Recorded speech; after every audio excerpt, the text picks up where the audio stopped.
Hello, Namibia. Hello, Africa, and welcome to Africa Beyond Borders. I'm your host, Soraya Mentor. Today's guest is Danzel Jarvis, here to share his experiences to my dream country, Barcelona, Spain. Oh, hello, Danzel. How are you doing? I'm doing well. How are you? I'm so excited to talk to you. Thank you for inviting me. Thank you for the taking the opportunity. time. Yes. I really appreciate this moment right now. Yes. Okay, so I need to breathe because I've been stalking Barcelona for a very long time, and I finally get to meet someone who's from there. And Not from. Not from there. Visited. I'm Yeah. basically assuming like you are there, core person, but he's proud Namibian. Yeah. But I don't want to jump into that actually. I want to jump into your background firstly. Okay. Firstly, where you grew up and what culture you come from. Okay. So yeah, I'm colored or colored mixed race. I don't know Coloured. which one you should call it, but yeah, I think in Southern Africa you find colored, pastors, and mixed race. Yeah. Born and raised in Windhoek. However, I've traveled all over Namibia. I was born in Windhoek, and then we moved from Windhoek. My parents, they usually switched jobs a lot. Yeah. So we moved from Windhoek to Chumep, and then from Chumep to all the way to Oshakati, and then from Oshakati back to Ondangwa, and then back to Chumep, and then eventually back to Windhoek, and I managed to finish high school in Windhoek. Yes. Yeah, see. Yeah. So traveling is in your genes. Yeah. Bouncing from place to place. Yes. What was it like adapting to the different cultures like within Namibia? I think as a child, you're quite adaptable because Yeah. you're not fully conditioned yet to be Yeah. like, say, fixed in one culture. So for me, it was quite easy. Children, when we're young, we easily make friends with people. We don't, say like, okay, this is one tribe or this is one culture. I can't mix with them. So for me, adapting was quite easy. I didn't have any struggles. I mixed with the crowds quite easily, and I think the exposure has also helped me in my later years of life to adapt with any tribe or any culture. Yes. Oh, so cool. Yeah. I would love to tap into just now your traveling Okay. experiences Okay. into the amazing country, Barcelona. I shouldn't be hyping up a country like firstly Namibia is there and then Barcelona, in my opinion. Yeah. So, when did you actually travel? When was this? So I traveled recently in May. It was the end of May. It was about for 2 weeks. Wow. Yeah. So the trip was quite short, but it was. You consider 2 weeks short? I think 2 weeks is a long Yeah, time. I think when you're going out of country like that, you need more time because there's a lot to do, there's a lot to see, and you don't have time is just not enough. Yeah. I always hear from travelers that costumes, the customs or at the airport, the rows? Customs. Yeah, yes. customs.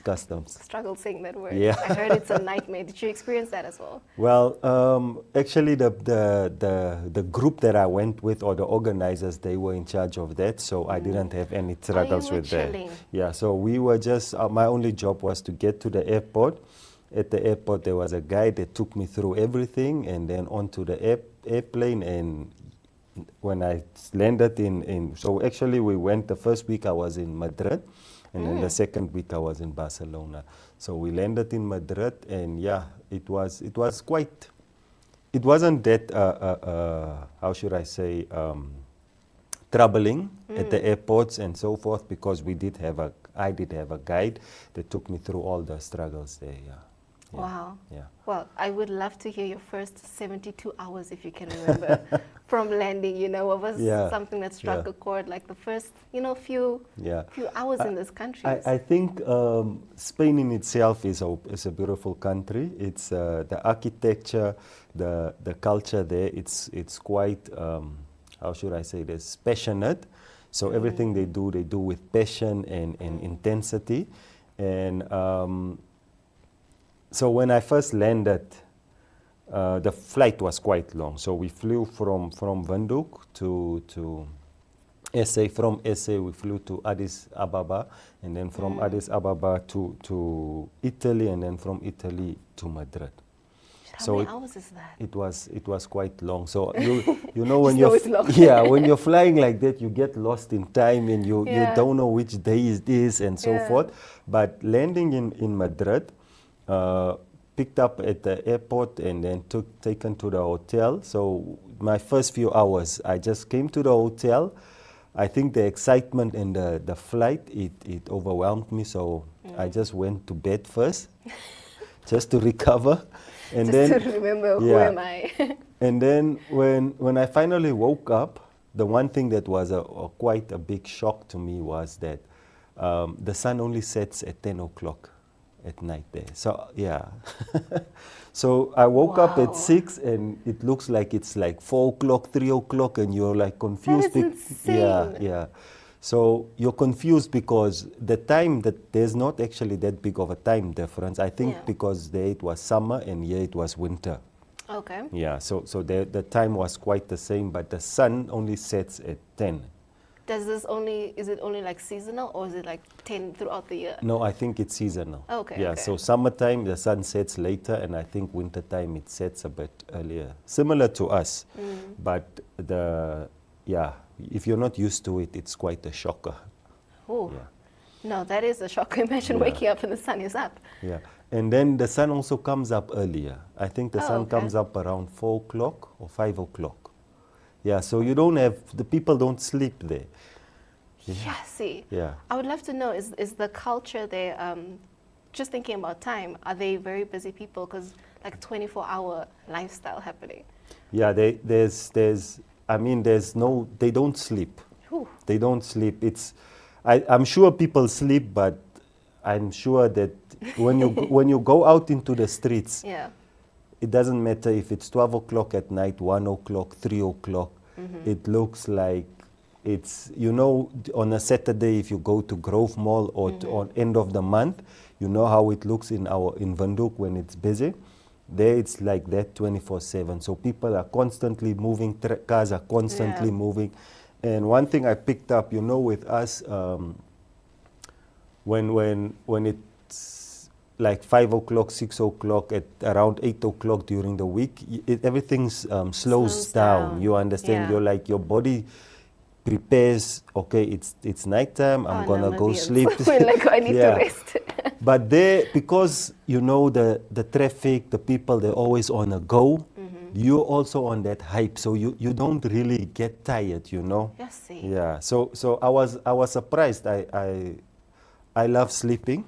I love my sleep, but there I found out that your body adapts quickly to the environment you place it in. So I didn't really sleep a lot there. Yeah. Yeah. Just before we go on a break, I would like to ask, how was it like adapting technology-wise? Because I know some countries don't have WhatsApp. So when you landed there, how did you have to prep to communicate with people back home? Yeah, so I always thought this thing of iPhone and Samsung, and I always thought it was just a thing of status, Yeah. But there I actually experienced the disadvantage of not owning an iPhone. Oh. Yeah. Oh, So- write down so- a note, guys. Own an iPhone. Yeah, so when you get there, especially, I'm sure some of the guys who had, my colleagues that I went with, or my friend, some of them had upmarket Samsungs, your Note S and all this. Yeah. So when you get there, there's like this apps you can download, like eSIM, for instance. Now on our normal Androids, I wasn't able to download that eSIM. And Yes, there yeah. was other apps where you could download like maps, locations, to know where you are, where's the nearest shop, where's the nearest pharmacy, those types of things. I wasn't able to do that also. So yeah, and the eSIMs allows you to just pick up, dial anyone, and the data charges and those stuff are not that bad. Yeah. Phew, that's a whole Yeah. new So adjusting. so I would. The next plan is to buy an iPhone, obviously. Yeah. That's a very good plan. Yeah. I really like that plan. I'd like us to go on a quick break. Guys, we'll be right back. It is all about culture and how we carry our Africanicity.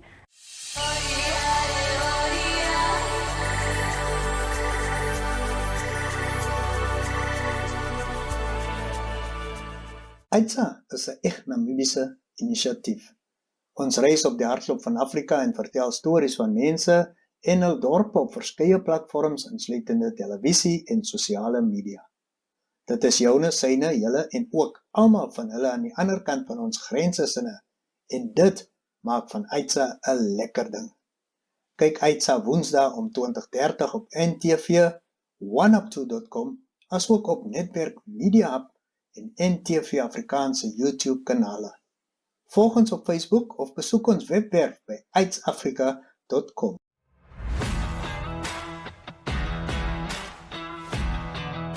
Hallo daar kykers, my naam is Brian Munango, aanbieder vir Gooi Kolle.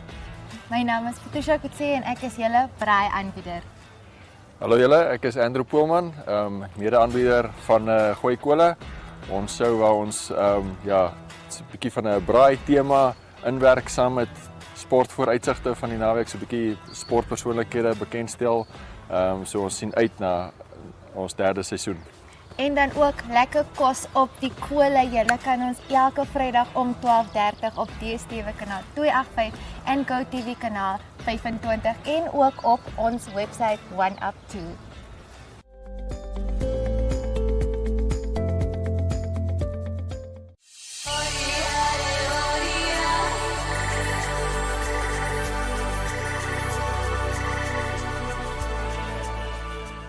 Welcome back, Namibia, to Africa Beyond Borders. We get to chat to amazing Africans who've traveled beyond their home countries. It is all about how we carry culture everywhere we go. Today's guest is Denzel, who is joining us from, obviously, Windhoek, Namibia. But he's here to share his experiences to Barcelona and what it was like for him. So just diving back into Barcelona. Just even saying the word Barcelona.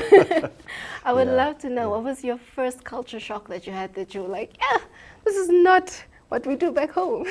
Yeah, I think the biggest culture shock for me was the food. Food. Yeah, food. Oh, I love food. I think with us Namibians and Africans in general, we like our natural foods, traditional food, and I think for especially for Namibians, we are meat eaters. Yeah. Ooh. Yeah. So Spain being I think it's a Mediterranean country. I'm not quite sure, but they're heavy on, or they concentrated on seafood. Oh, Yeah. like the paella. Yeah, the paella and the crabs, and we went to one market and there was more fish. I never seen so much fish in my life. Really? Yeah, so they have a lot of their seafood is quite something, but the meat, it's not the same. The meat is definitely not the same like back home, and that was something for me. I realized that, like us, we like eating biltong and those type of stuff. Yes, I was about to ask, so you had no biltong. There's nothing like that there, and the meat, I think it's processed, or where I ate the meat I think that meat was processed because there's no chewing. You don't chew the meat, it's just like, it's like, Is that the way you can mash. tell? It's just like, It's like mashed potatoes. You put it in your mouth and it just disappears. Yeah.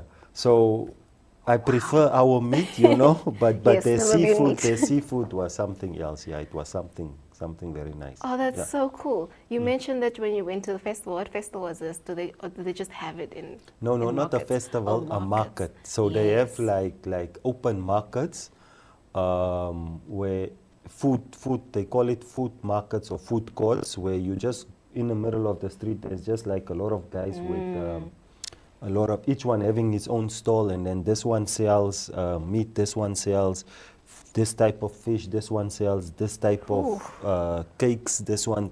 So yeah. So cool. Yeah. I'd like to know, was there someone that struck a chord in your life that you met and they just gave you a good experience of Barcelona? I think the people in general, one thing I picked up is everyone is on their own pace. So it's like everyone is just, moving and doing their own thing. I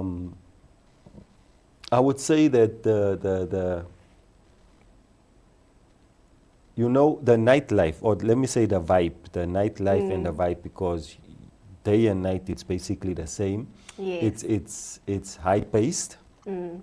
And once you get to talk to people, or once you get to socialize with the local people there, Yeah. they're quite nice, they're quite open, you know. But one thing is, not a lot of them speak English. So one thing I can advise, if you're planning on traveling, try to catch up on your Spanish, because yeah, Spanish is the language there. Yeah. So you couldn't actually communicate with people. So there's a lot of body language, like Yeah, you know, and then you're trying to say a word, but to our ears, I think Spanish and Portuguese sound the same, and you know, you're like the Angolans, yeah. Yes. So you like try to say a word, but you find yourself speaking in saying words that are in Portuguese, and the people don't understand. So yeah, so language is a thing. We ended up using translators. Oh, the apps. Yeah, That is so cell smart. phones. Yeah, so you'll talk, and then the person talks back, and then you read what the person said, and Yeah. you end up communicating like that. Yeah. Oh, Yeah. I would love to know, was there something that you did to feel connected to home in the 2 weeks that you went? So did you listen to some Namibian music, or did you call someone just to be rooted back to your home? Yeah, no, we in the 2 weeks when I was there, I had regular communication Yeah. back home. I spoke to my family on a regular basis, and yeah, just to you know, share the experiences, the photos, and so forth, and have those discussions. So there was that constant communication. Yeah. Nice. Yeah. I'd love to know the person, the Denzel that went to Barcelona before, who went before Barcelona and who came back.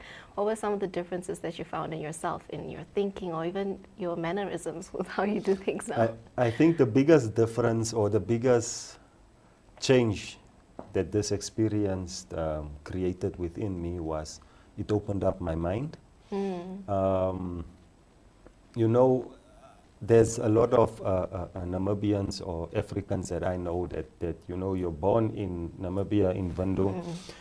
You get a job here, you stay here, you go to vacation in Swakop, or maybe if you do, you Yes. go, you know, somewhere to the farm or so forth. And a lot of people, they don't make the time or save up the money to go out and experience the world. I think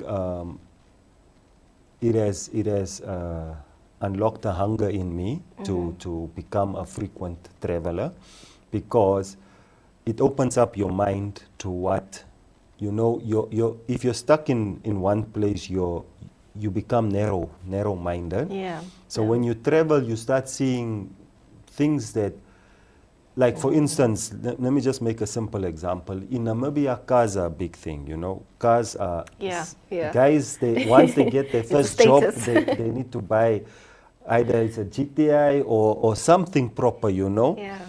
And on that side, people hardly drive cars. Oh. Yeah. Do they cycle? They cycle, they walk a lot, you know, and there's public transport like trains and stuff like that. So it opens up your mind, and it allows you to realign your priorities. So I think traveling is good. Like for instance, also when we were in Barcelona, during the time we were in Barcelona, there was the Formula F1 in Barcelona. Now, obviously, I didn't have the funds to go and you know, view, but we did go on a boat cruise, and the guy that took us on the boat cruise actually took us past the yachts, and you could see, like, guys, people are having money in this world. It's a different world. It's Yeah, not a golf. so We're yeah. talking yachts. Yeah, so that experience, and just to see, like, okay, there's this is wealth, you know, and this is, Yo. and people are down to earth, and you know, Yeah. and I think in our culture, you know, if someone, or you find guys that when they have a GTI or something like that, then they think they made it. But if you start traveling, you'll realize, like, it's not about that, you know, it's about experiences, it's about people, and so forth, yeah. So I think the biggest change, I would say, is it has unlocked the hunger in me to start traveling more. Oh wow. Yeah. Your mind is even going to expand even bigger Yeah. than it is what it is right now. Yeah. I'd like to know, from, you've been to Madrid as well, and then to Barcelona. Have you seen major differences in the cultures, or even accents or things like that? Yeah, so they're in Barcelona.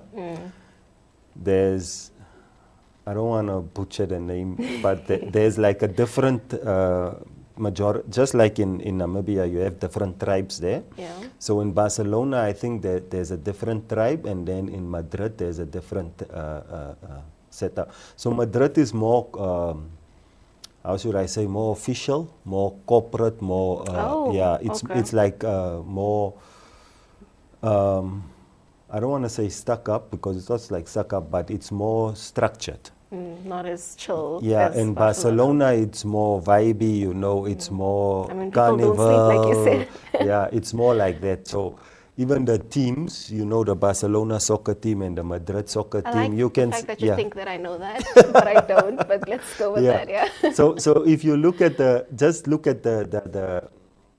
soccer teams, the outfits, you'll see Barcelona's outfit is more colorful. Oh yes. Yeah. Okay. And then you see Madrid's one, it's more structured, Clean. you know, Yeah. clean, and so that's basically the differences that you pick up between the two cities. And then I think you need to, when you go to Spain, you need to experience both of them just to have the full experience of Spain of itself. And eat fish. Yeah, and eat fish, eat a lot of fish. Yeah. To our Namibians watching now, just in closing, what advice, starter pack advice, would you give for someone who wants to travel to Barcelona? Like do's and don'ts for these travelers. Okay, so do's, pick up on your Spanish. Yeah. Espanol. Do a small course, whether it's on this apps or something like that. Yeah. It will make you experience the trip on a different level. Don'ts. Don't entertain the street guy. So let me just give you an example of what happened. So in Barcelona, they have this big, I don't know if it's a cathedral or a church type of building, right? There's a lot of tourists there and it's massive. But now you have these guys in the street that's selling balloons, that's making jokes, that want to take photos and stuff like that. Yeah. So the one guy, we came, he gave us a balloon, and then he said he wanted to take a photo. And you know, most, but, and then we told them no photos, we'll just have the balloon, most. And then, and then the guy started going on. He's followed us like almost for an entire block, and he was just harassing us. He wants money, he wants money, he wants money. Yeah. So don't entertain those guys. Okay. Yeah. Okay. They're gonna harass you. They're not gonna leave you alone. Oh. Yeah. Okay, so if I see a balloon in Barcelona, I'm like, no, we're not doing balloons. Yeah. Okay. Yeah. Do's, learn Spanish. Don'ts, entertain street guys or street vendors. Yeah, not vendors per se. You have your vendors that sell stuff, that's Yes, fine. obviously, But yes. these guys that come with cameras, that come with balloons, that look like quick side clowns, hustle. yeah, just stay away from them, yeah. What else do you have to share? Yeah, I think, you know, when you're traveling, you just need to go and experience it for yourself, yeah. I see. I love how you actually say how traveling opens up your mind and how it can transform you, and also just saving in general. How as Namibians we need to expand bigger than Swakop. Swakop is great, but we can do a bit further than that. Yeah. Oh, Danzel, it was absolutely amazing having you here in studio. Thank you for your so time much. as well. It's a pleasure. Thank you. Ne? I just hope to go to Barcelona one day. I could talk to you forever. Yeah. And thank you so much. It's a pleasure. Thank you. Ne? To all our viewers watching, thank you for watching this episode. You can catch us back right here every Monday at 8:30 p.m. on DSTV channel 285, GoTV channel 25, and OneUp2.com. And hey, if you have a story to share about your adventures around the world, feel free to comment down below in our Facebook and interact with us. You never know. See you guys soon. Ciao, ciao.